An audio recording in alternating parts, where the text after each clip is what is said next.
Una pregunta que me parece que sería bien importante hacernos es, ¿para qué nos alimentamos? ¿Cuál es el objetivo de alimentarnos? Y bueno, vamos a encontrar aquí la explicación a lo que le pasa a los alimentos dentro de nuestras células, cuál es el camino que siguen hasta llegar a cada una de nuestras células y para qué. Por aquí tenemos una imagen que representa una fuente de nutrientes, en donde lo ideal sería que pues nos alimentáramos de todo esto, ¿no? Y además de algunos otros elementos. Ahora, no es lo mismo hablar de alimentación que hablar de nutrición, que hablar de dieta. Entonces vamos a empezar a diferenciarlo, vamos a empezar por diferenciarlo. La alimentación pues es la acción de alimentarnos, de llevar alimento a la boca y después darle paso a todo el proceso de digestión y absorción. La dieta es la forma en la que nos alimentamos, que está muy influenciada por nuestras ideas, nuestras creencias, nuestras costumbres, nuestra cultura. Incluso nuestro poder adquisitivo, nuestra ubicación geográfica, tenemos formas de preparar nuestros alimentos, frecuencias, combinaciones, entonces eso implica una dieta. Y el otro término muy importante es nutrición. No siempre que nos alimentamos nos estamos nutriendo, sobre todo en la época en la que vivimos actualmente, porque nosotros nos encontramos expuestos a la alimentación industrializada. Y la alimentación industrializada se caracteriza por estar formada de grandes cantidades de grasas saturadas, alto contenido de sal, alto contenido de carbohidratos y en porciones de buen tamaño, de gran tamaño diría mejor, ¿sí? Ahora, cuando nos alimentamos, ¿qué es lo que ocurre? Pues tiene que ocurrir un proceso que se llama digestión, que ocurre en el aparato digestivo y que su función es hacer las moléculas que forman parte de los alimentos, reducirlas a un tamaño más pequeño. Ese tamaño pequeño es generalmente la unidad básica, esto es, si estamos consumiendo una proteína por digestión vamos a obtener sus aminoácidos. Si estamos consumiendo un carbohidrato complejo, por digestión vamos a obtener sus monosacáridos. Entonces, una vez que se termina este proceso de digestión en los que se ven involucrados varios órganos, algunas enzimas, algunas hormonas, la idea es que estos componentes que se han reducido en tamaño puedan atravesar la membrana de los enterocitos. Y los enterocitos, que forman parte del intestino delgado, pues es la región en donde se da principalmente el proceso de absorción. ¿Qué implica la absorción? Pues el paso de estos nutrientes que estaban en los alimentos después de haberse digerido y el paso a la circulación. ¿Por qué? Porque una vez que llegan a la circulación, pues van a poder distribuirse a todas nuestras células. Esta imagen que está aquí intenta representar una célula tipo, ¿no? Y esta línea punteada, pues representa una membrana. Esto significa que los nutrientes que están en la circulación tienen que atravesar esa membrana.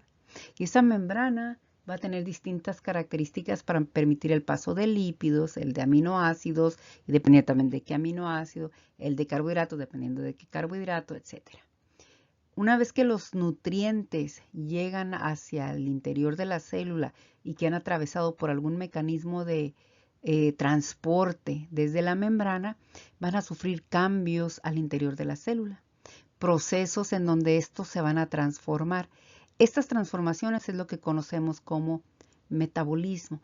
Estos primeros cambios que sufren lípidos, aminoácidos, carbohidratos, se ocurren en la etapa 1, que son los cambios que ocurren en el citoplasma. Ahora, estos cambios se van a conectar con la etapa 2, que es el ciclo de Krebs. El ciclo de Krebs es una ruta metabólica muy importante porque es un punto central del metabolismo. Ahí converge el metabolismo de los lípidos, de los aminoácidos, de los carbohidratos y a partir de ahí el camino es el mismo si queremos llegar a lo que sería producir productos finales del metabolismo. Porque este ciclo de Krebs se va a conectar con otro proceso que se llama cadena de transporte de electrones. Y en este proceso que se llama cadena de transporte de electrones está acoplado otro proceso que se llama fosforilación oxidativa. CR, cadena respiratoria o cadena de transporte de electrones, y FOX, fosforilación oxidativa. tanto cadena de transporte de electrones como la fosforilación activa como el ciclo de Krebs ocurren en la mitocondria. Mientras que el ciclo de Krebs ocurre en la matriz mitocondrial, la cadena de transporte de electrones acoplada a la fosforilación oxidativa ocurre en las crestas. Se lleva a cabo en las crestas. Entonces, esto sería una descripción muy sencilla del paso y de los eventos que ocurren desde que nos empezamos a alimentar, donde podemos utilizar las moléculas que están dentro de estos alimentos y los cambios que deben de sufrir. Ahora, seguramente más adelante entrarán en la sesión donde se explica el ciclo de Krebs, o incluso seguramente ya lo conocen, la cadena respiratoria. Pero entonces, ¿cómo podríamos generalizar de alguna manera la respuesta a la pregunta? Bueno, ¿y para qué nos alimentamos? De entrada, nosotros con los alimentos cumplimos una ley, porque los alimentos son materia. Y la ley dice que, la ley de la transformación de la materia dice que la materia no se crea ni se destruye, solo se transforma, y nosotros cumplimos con esa ley. Nosotros no creamos, nosotros no destruimos, pero constantemente transformamos. Y este esquema que está aquí representa un ejemplo clásico de esas transformaciones, en donde, como no creamos, ¿de dónde agarramos las moléculas para transformarlas? De los alimentos. Tampoco destruimos, porque lo que obtenemos de dichas transformaciones después se utilizan en otros procesos. De ahí que nosotros no creamos ni destruimos, solo transformamos. Entonces, yo les decía, en la alimentación lo importante es que estos alimentos contengan nutrimentos. No es lo mismo consumir un vaso con jugo de naranja a partir de 2 naranjas que consumir un jugo de naranja industrializado. No es lo mismo tomar agua que tomar una soda de sabor, no sé, fresa. No es lo mismo. No es lo mismo comer una manzana que consumir una galleta de manzana. Entonces, la manzana, la naranja, el agua, que si bien no contiene nutrimentos, pero es agua y es muy importante para todas nuestras funciones biológicas, pues bueno, todos ellos contienen el plátano, la papaya, las uvas, las papas, la carne, el pollo, los pescados, todos contienen nutrimentos. Ahora, ¿cuáles son unos ejemplos de los nutrimentos que podemos encontrar en estos alimentos? Cuando el contenido de nutrimentos en nuestros alimentos es el adecuado, vamos a tener una buena nutrición. Y una buena nutrición se obtiene no solo con los nutrimentos como parte de los alimentos, sino además con la forma de cocinar a los alimentos. Entonces, ¿quiénes son ejemplos? ¿Cuáles serían los ejemplos de nutrimentos? Pues por un lado podríamos tener una vitamina E, por otro lado tenemos un ácido linoleico, un aminoácido, una proteína es un macronutriente. Sin embargo, cuando consumimos proteínas, bueno, parece una hemoglobina, pero cuando consumimos por acá alguna proteína, lo que nos va a llegar es el aminoácido al interior de la célula, ¿no? Algunos elementos como el hierro, como el calcio, algunos lípidos como el colesterol, carbohidratos como la glucosa, vitaminas como la vitamina D. Todos estos son nutrimentos y los vamos a necesitar dentro de nuestras células. Ahora, ¿para qué me sirven esos nutrimentos? Pues por un lado me pueden formar bloques estructurales. ¿Qué significa que sean bloques estructurales? Que forman parte de la estructura interna de la célula. Si yo agarro un aminoácido y otro y llegan a mis células, yo puedo formar a partir de esos aminoácidos una proteína. Y esa proteína la puedo incorporar a alguna célula. Dentro de esa célula la puedo incorporar a alguna membrana. La membrana es la estructura que rodea a todas las células y que no solo regula el paso de las moléculas a través de ella, sino que además sirve de sostén para todos los organelos al interior de dicha célula. Y tenemos más de 200 tipos de células distintas, ¿no? Entonces, cuando nosotros consumimos proteínas, nos llegan aminoácidos, en donde esos aminoácidos van a poder formar parte de las estructuras de nuestras células. O incluso para nuestras células nuevas, dado que constantemente estamos formando células. Entonces, ahí podríamos responder de alguna forma la pregunta, ¿para qué nos alimentamos? Bueno, para que nos lleguen nutrientes o nutrimentos y que estos puedan participar como bloques estructurales al formar parte de nuestra estructura interna, ¿no? Podemos obtener bloques metabólicos, por ejemplo, si en lugar de un aminoácido consumo glucosa, ¿no? Entonces, esa glucosa se va a transformar y me va a dar metabolitos que necesito para otros procesos y obtener otro tipo de moléculas, ¿sí? Ahora, ¿qué más puedo obtener producto de esas transformaciones que implica el metabolismo y que tenemos aquí el ejemplo? Pues energía, ¿sí? Nosotros podemos obtener energía. Los alimentos, algunos alimentos nos aportan nutrimentos que se pueden transformar por metabolismo y que a expensas de esa transformación se pueda obtener energía. Y que una vez que se obtiene esa energía podamos hacer algo que se llama fosforilar. ¿Fosforilar qué? Bueno, ¿qué significa? Unir fosfatos a una molécula. ¿Fosforilar qué? A partir de la energía que se libera, pues puedo fosforilar a una molécula de ADP. Y si fosforilo a una molécula de ADP, que es adenina, ribosa y 2 grupos fosfato, le pongo un tercer grupo fosfato, le uno un tercer grupo fosfato a partir de la energía que se pudo haber liberado en un proceso metabólico que se llama energía libre, y entonces tengo una molécula de ATP. Y todos sabemos que cuando hablamos de energía, cuando hablamos de la moneda energética, pensamos en el ATP. Y el ATP estructuralmente, al estar formado de adenina, que es una base nitrogenada, de ribosa, que es una pentosa, un azúcar, y de 3 grupos fosfato, estamos hablando de la estructura de un nucleótido. Un nucleótido que se va a desfosforilar cuando se requiere energía libre de Gibbs, que por cierto la energía libre de Gibbs se define como la energía útil y disponible para realizar trabajo biológico, mientras que energía es la capacidad para realizar trabajo. Entonces, tengamos un proceso endergónico, vamos a mandarle ATP. Y ese ATP se va a desfosforilar y vemos que sale el fosfato. Y al desfosforilarse el ATP se queda como ADP.